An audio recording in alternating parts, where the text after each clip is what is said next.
Seja bem-vindo ao Saúde Você aqui na TV Caras, segunda-feira, e a gente começa com um assunto muito importante.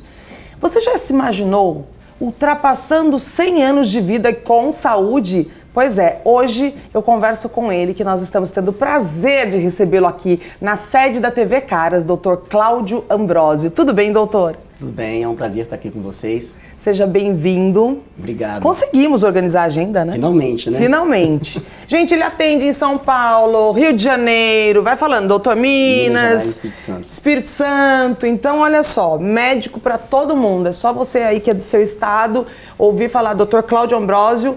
Ele é meu médico e eu indico, recomendo, porque, olha, vocês me acompanhem lá no Instagram que vocês vão entender, hein, gente. Tô no meu projeto Vem Verão, hein, doutor? E ó, é o seu nome que tá assinando ali. Deixa comigo. Doutor, e se viver mais de 100 anos? Vamos falar sobre esse livro que o senhor tá lançando aqui. Já lançou? Já lancei, esse eu já lancei. Tá. É que vai vir mais um, gente. O Homem dos Livros. O próximo é em inglês, né? É. Bom, vamos falar, e se você viver mais de 100 anos? Nós estamos falando de que alguns anos atrás a expectativa de vida do brasileiro era em torno de 60, 70 anos, Brasil? Isso. Era em torno disso e vem aumentando em torno de 3 meses a cada ano. E como que o senhor fala em se viver mais de 100 anos, doutor? É porque a pessoa que vai viver pela primeira vez 140 anos, 130 anos já está viva, né? Hoje nós já tivemos histórias de pessoas no livro do recorde, né, de 100 e poucos anos.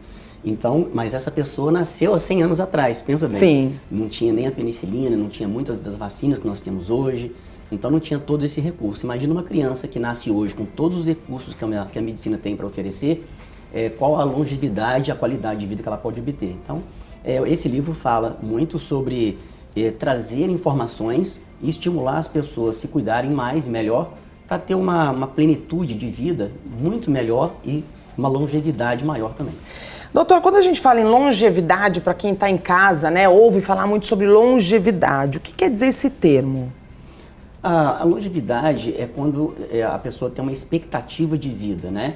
E quando a gente, nesse termo longevidade, a gente espera que a pessoa consiga viver o mais tempo possível com a melhor saúde possível, né? Viver mais e melhor. Bom, aqui hoje a gente quer trazer para vocês que é possível você viver bem, tendo qualidade de vida. A gente sempre fala muito isso, né, doutor? O que é prevenção? Prevenção é bem-estar, qualidade de vida, mas está ligado à prevenção também você ter cuidados com a saúde, né? Então hoje a gente sabe que vários tipos de doenças estão ligados, por exemplo, à obesidade. Né, doutor? O senhor deve atender muitos casos no consultório de pessoas com problema de obesidade, mas que desencadeiam uma série de outros problemas. A gente até vai falar disso, né? Hoje, na verdade, a maioria dos meus pacientes procuram o tratamento de emagrecimento por saúde. A maioria por saúde, quase nenhum mais é por estética. Até pelo tipo de público, e são pessoas estão cada vez mais esclarecidas, né? Então elas vêm buscando isso no tratamento. É claro que assim, a gente sabe que o Brasil é referência em país que o pessoal gosta de estética também, né? A gente vê falar muito de estética. Mas o doutor falou uma coisa muito importante, não adianta você ficar só bem por fora, né? Então hoje a população, as pessoas que estão buscando qualidade de vida já estão preocupadas mais com a saúde de dentro para fora, né? Seria isso. Isso mesmo, porque as pessoas já sabem e cada vez mais informações vêm surgindo de que a obesidade, ela traz algumas outras consequências e as pessoas preferem estar cada vez evitando mais os problemas do que remediando esses problemas. Doutor, eu tô vendo um tópico aqui, não envelheça antes do tempo. O que o senhor quer dizer quando o senhor fala não envelheça antes do tempo? Primeiro ponto, tem algumas pessoas que se excedem em muitas coisas, como por exemplo na bebida, no cigarro, ou então um sono inadequado, uma série de fatores que faz com que o desgaste do corpo humano seja maior. Então, a minha intenção nessa frase é a pessoa tomar o cuidado necessário para a idade biológica dela ser a mesma da idade cronológica, porque tem algumas pessoas, que provavelmente todos que estão aqui conhecem alguém, que tem uma aparência e uma saúde que não bate com a idade cronológica, às vezes é pior. Então a gente quer o contrário, que a idade biológica seja muito melhor do que a cronológica. Bom, eu já fui fazer esse exame e na última vez, e olha, depois de Covid, depois de tudo que eu passei, o Dr. Cláudio foi o primeiro médico que eu realmente fui lá fazer um check-up, né, doutor? E curiosamente, até porque eu tenho procurado cuidar muito da saúde, a minha idade biológica estava menor. Não estava como antes, né? Mas eu tô voltando, isso é importante, né? Alimentação, é um equilíbrio. Agora, quando eu falo em equilíbrio, a gente entra na questão dos hormônios. As pessoas acham que quando eu falo, eu tô fazendo um tratamento com um médico e tô usando hormônio, as pessoas já associam hormônio ao, nossa, mas o hormônio faz mal. O que é esse ajuste metabólico? O que é esse hormônio na vida de uma pessoa, doutor, quando ela passa por um especialista? Quando você realiza alguns exames e nesses exames detectam que você tem uma baixa quantidade de determinados hormônios, é uma reposição. Então a gente faz uma entrega para o corpo daquilo que está faltando. Então, por exemplo, no caso do climatério e a menopausa da mulher, é por volta dos 45, 50 anos, quando é necessário, existe a possibilidade de repor esses hormônios. Então isso é um exemplo da menopausa. Mas existe também, por exemplo, a andropausa, que é a pausa do homem, que é a baixa da testosterona, que acontece de forma mais lenta no homem. Então por isso que ele não tem sintomas mais críticos como a mulher, que tem um fogacho, insônia, uma coisa... Ainda as mulheres sentem tudo isso, doutor? Tem como controlar? Tem mulher que sente mais, que ela é mais sensível, e tem outras mulheres que sentem menos, mas existe tratamento já para diminuir esse efeito. Assim como existe outras pausas, né? São a queda de outros tipos de hormônios, como por exemplo o GH e vários outros que o ser humano tem e que, via de regra, quando cai muito, isso traz sintomas. E através disso a gente faz todos esses exames que precisa para a gente identificar qual a necessidade daquele paciente e tratar tanto com a medicação quanto a dose adequada. O senhor então acredita que hoje, por exemplo, vamos falar do antigamente para chegar no hoje. Se falava muito antigamente que a pessoa teve isso, mas é hereditário. Mas a pessoa tem tal doença porque fulano de tal teve. A gente sabe que existe a questão da hereditariedade, mas hoje em dia se fala muito que é possível você mudar o seu estilo de vida e alterar alguns fatores genéticos. É verdade? É verdade. O fator genético com certeza existe sim. Porém, existem alguns cuidados, inclusive na alimentação, é um aglomerado de coisas, são vários fatores que podem contribuir, que você pode minimizar essa expressão gênica, ou seja, aquela tendência que você tem negativa, você minimizar aquilo. E a tendência positiva que você já tem desde nascença, desde que nasceu, você exacerbar isso. Então a gente tem como, através de situações e de soluções médicas e de tratamentos, a gente fazer esse controle para diminuir os riscos para o paciente. Psiconeuroimunoendocrinologia. Nossa Senhora!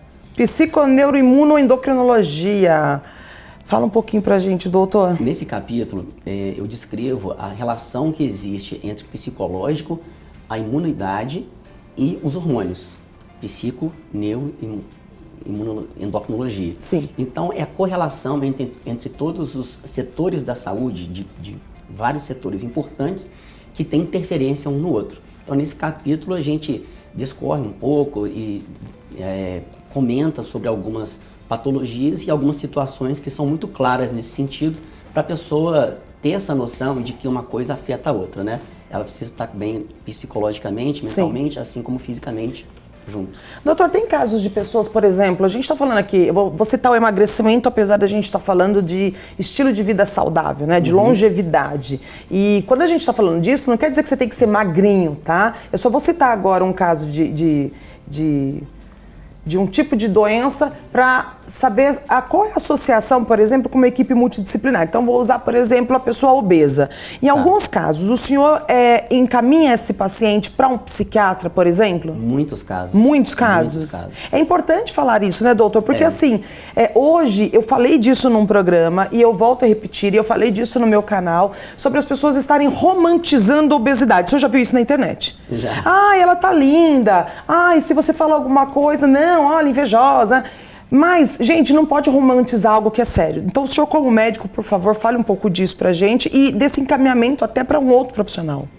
No que diz respeito à equipe multidisciplinar, eu tanto indico muito para os nutricionistas, eu preciso do apoio de nutricionistas, psiquiatras. No caso, é muito comum a pessoa, a base do problema dela ser psiquiátrico, às vezes ela vem com uma queixa mais de obesidade, é o que chama a atenção.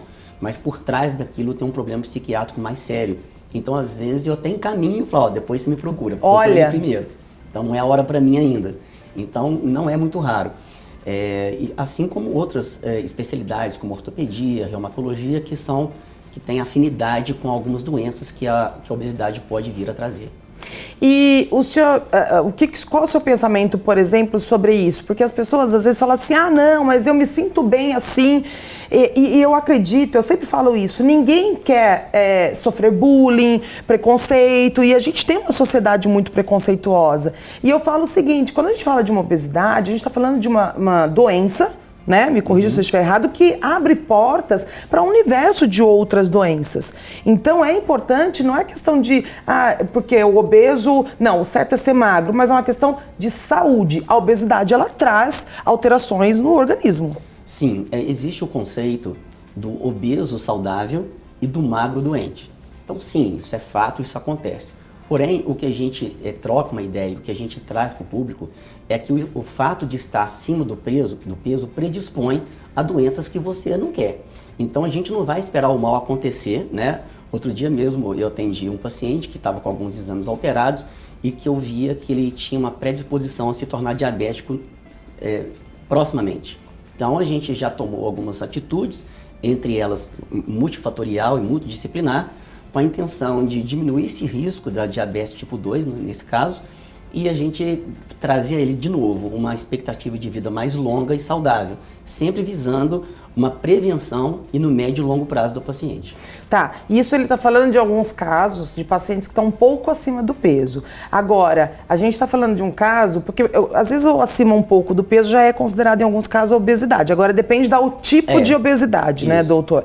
Então, o que é importante é você passar num especialista, fazer exames, aí sim são preventivos. Faça exames, procura ver se o seu organismo está legal. Se você está uns quilinhos a mais ou a menos, mas você está com um organismo saudável, isso é o que importa. E se você está se sentindo bem, obviamente.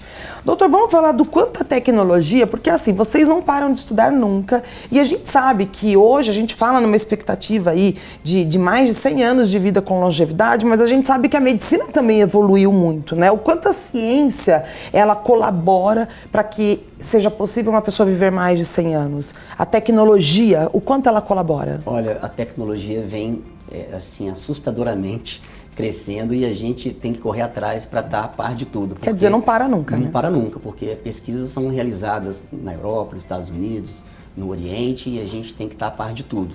Até para poder trazer isso para os pacientes o mais breve possível, para as pessoas de hoje se beneficiarem de tecnologias que surgiram há pouco tempo. Você não quer esperar 20 anos para... Bom, isso já existe há 20 anos agora que nós estamos... Então a gente quer se beneficiar agora, a gente quer trazer isso agora. Então, nesse conceito, a medicina tem a ajudar muito, sim, tanto nos exames, ou seja, na realização de diagnóstico, em várias infinidades de coisas, como, por exemplo, radiologia, medicina nuclear, assim como os exames genéticos também, que ajudam muito a gente, tanto na parte metabólica, quanto em todas as áreas da medicina, e cada vez mais, quanto na área terapêutica, como, por exemplo... você fazia um tratamento com implantes hormonais ou uma forma farmacêutica diferenciada, que hoje já existe, por exemplo, até os cremes que tem o recipiente que facilita a absorção. Então, para a pessoa, às vezes o creme é só um creme, mas para o médico faz total diferença qual tipo de creme e qual o percentual de composição. Isso faz toda a diferença, assim como também eu disse a vocês aqui agora sobre os recursos terapêuticos. Então, vários recursos terapêuticos vem surgindo. Inclusive, uma coisa que agora é recente, eu recebi uma patente dos Estados Unidos com em torno de 18 inovações. Olha! São coisas que agora a gente vai tentar trazer para o mercado para chegar essas invenções para o uso das pessoas. Pensa no quanto o homem é estudado, inteligente, olha... Eu que conheço o currículo do Dr. Cláudio que o diga. Doutor, vamos falar, aproveitar que o senhor está falando de tecnologia, de terapêuticos, remédios, farmacêuticos. As pessoas ainda têm uma resistência quando se fala, por exemplo, em tomar remédio, né? A gente vai falar disso em outros programas. Mas a pessoa que ela está num estilo de vida saudável, com longevidade, eu vou falar pelo meu marido, tá? Vou dar um exemplo. O Tarcísio, por exemplo, ele tem um estojinho que tem óleo de coco, ômega 3, vitamina disso, vitamina daquilo. Realmente faz diferença? É bom a pessoa aderir a esse estilo de... Não, eu acho que o estilo de vida saudável, ele passa também por uma atividade física, por uma alimentação adequada. Essa questão da suplementação, que é o uso desse tipo de medicação, a gente vê muito na mídia falando bem de um determinado produto, que não deixa de ser verdade, mas parece que ele vai resolver todos os problemas. Né? Então, é muito comum eu atender pacientes da terceira idade e que tomam assim 7, 8 comprimidos só de suplementos, sendo que nenhum daqueles era necessário de acordo com os exames, né? Então, outro dia mesmo eu passei uma vitamina até simples, muito comum, mas era justamente o que a pessoa precisava, não é pelo valor e nem pela complexidade. É como se fosse você encaixar a peça certa do quebra-cabeça, é você usar aquilo que precisa, não é aquilo que você deseja ou te disseram que pode ser bom. Quando você procura um médico e a gente vai mais a fundo nos exames, a gente procura identificar a sua necessidade específica, seja ela em medicação, suplemento, hormônios, quando é o caso, ou seja, a gente quer passar a medicação e o tratamento que seja necessário para o paciente. Bom, eu vejo muito, o senhor falou uma coisa muito importante, eu vejo muito propagandas, né? A gente vê aí em rede social, em mídia, em TV, propagandas exatamente de vitaminas. E as pessoas, ligue agora tal. E aí as pessoas se tornam consumidoras porque vê aquela oportunidade. Nossa, osteoporose, sinto dor aqui, vou comprar a vitamina. O que é importante ressaltar é que para identificar se falta essa vitamina ou não, tem que fazer exame. Isso, são através dos exames que você tem a certeza daquilo que você precisa.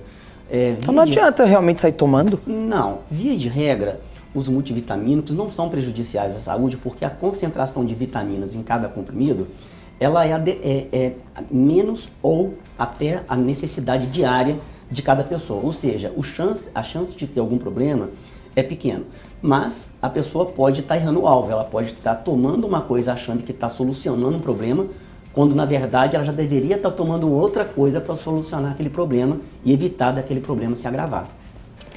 A gente está vivendo um momento, doutor, e eu imagino que com a pandemia o senhor vivenciou muito isso no consultório e aí entrou também a telemedicina. Como que está hoje a questão da telemedicina e se a pandemia o senhor percebe que ela alterou realmente muito o estilo de vida das pessoas, levando muitas pessoas à obesidade? Ah, sim, isso aí é inquestionável, né? Eu acho que em breve nós vamos começar a ver pesquisa nesse sentido, isso é no mundo todo.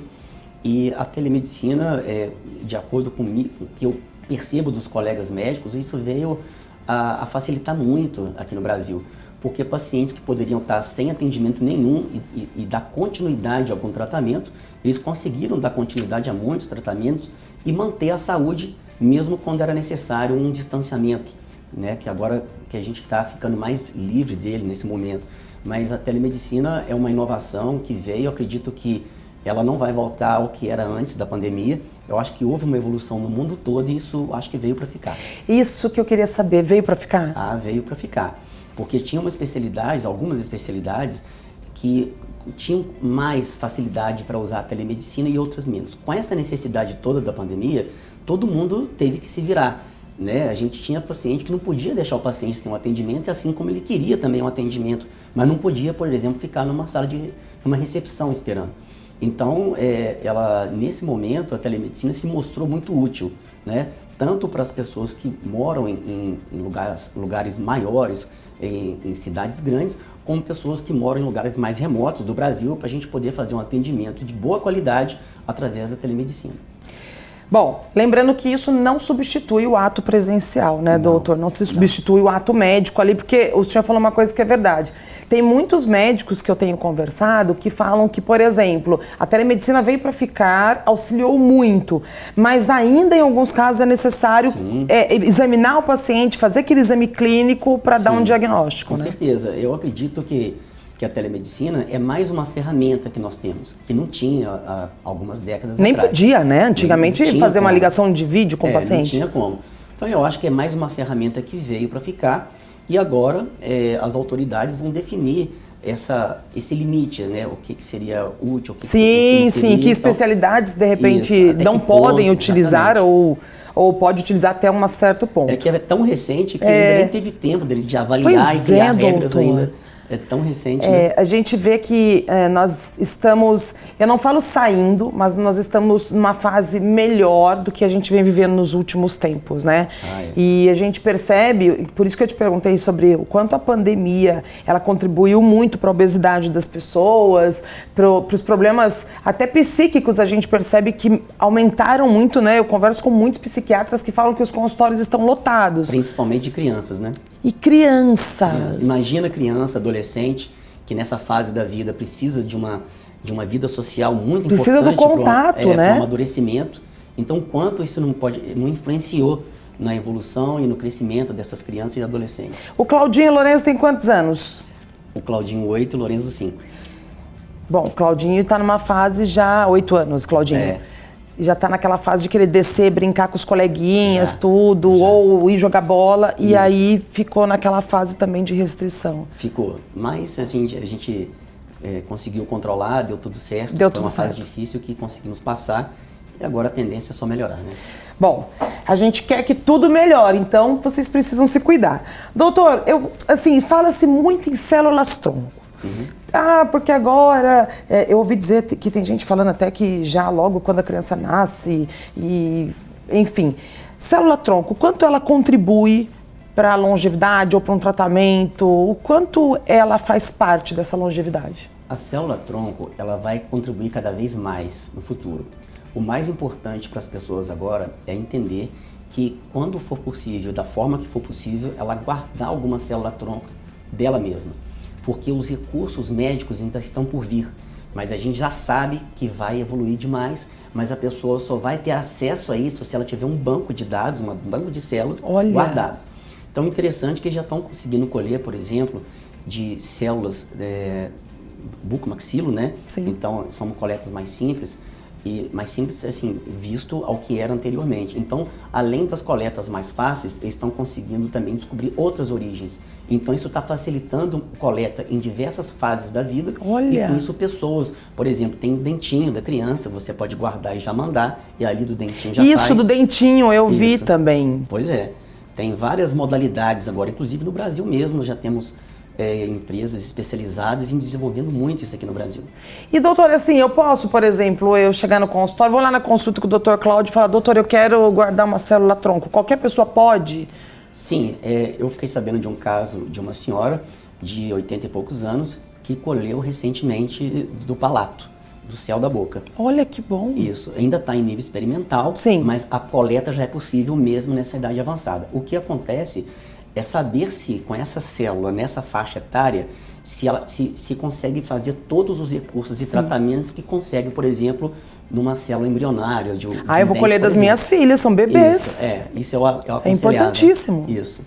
Vou atrás disso. São tratamentos futuros. Hoje ainda não tem tudo, mas daqui a 20 anos você vai se caramba, quanto foi muito bom tomar essa decisão e coletar isso há 20 anos atrás. Bom, a gente está ouvindo aqui no programa algo que nós nunca ouvimos, né, até o momento, da importância, por exemplo, de você guardar células para que você, no futuro, com o avanço da medicina, né, por isso que eu falo, doutor, o senhor veio para dar aula mesmo, né, para dar um show aqui pra gente e trazer muito conhecimento. Já é possível você buscar aí, guardar células, porque daqui a pouco, quando você estiver lá com 70 e poucos anos, a medicina evoluiu a tal ponto que você vai ter guardado aí seu rastreamento genético, seria isso? Isso, mas a possibilidade também de tratamento, porque com essa célula é possível você fazer novas células e implantar onde seja necessário, né? Por exemplo, existem experimentos de que eles já estão recuperando partes de articulação, por exemplo, de atletas, através de célula-tronco para regenerar aquela articulação e permitir o atleta a continuar na profissão por mais tempo.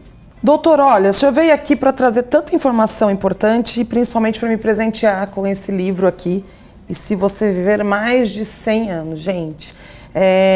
quando a gente fala isso, a gente fala de saúde, de qualidade de vida, mas também a gente fala que toda decisão que você for tomar com o seu corpo, quando eu falo corpo, eu estou falando do teu organismo de forma geral, deve ser tomada em conjunto com um especialista, né? É possível sim, desde que você tenha acompanhamento de profissionais, né, doutor? Às vezes não é um, são dois, são três, são quatro, depende do organismo de cada pessoa. Exatamente, né? Isso é uma coisa também muito individual no sentido do profissional, porque os recursos estão aí para todo mundo. O mais importante é o profissional saber lidar com as ferramentas, né? Exatamente. Porque o que faz a diferença, às vezes, de uma medicação, que a mesma medicação, é o profissional saber indicar a dose, o momento certo, quando parar, quando diminuir, e administrar tudo isso junto com a pessoa, junto com o paciente.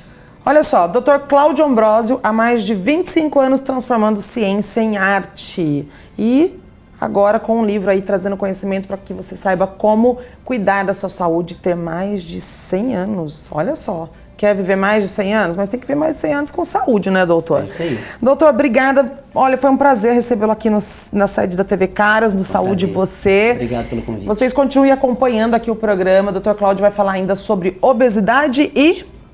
implantes hormonais.